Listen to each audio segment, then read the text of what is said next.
કામ મોટા અત્યારે અહીંયા ચોપડો લેવા કેટલા વાળો જોઈશે? 40 પેજ વાળો.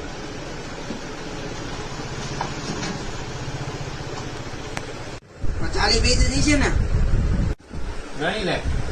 1 2 3 4 4 ને 5 A few moments later. 15 16 17 18 19 ને 20. કેમ છે દાદા?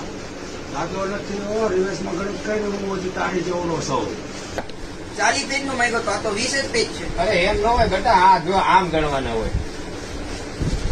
1 2 3 4 5 6 A few moments later. 35 36 37 38 39 ના 40 તો છે. કેટલા દેવાના? 40 રૂપિયા. 40 રૂપિયા. આ તો 20 રૂપિયા જ છે. 20 ને 20 બીજા 40.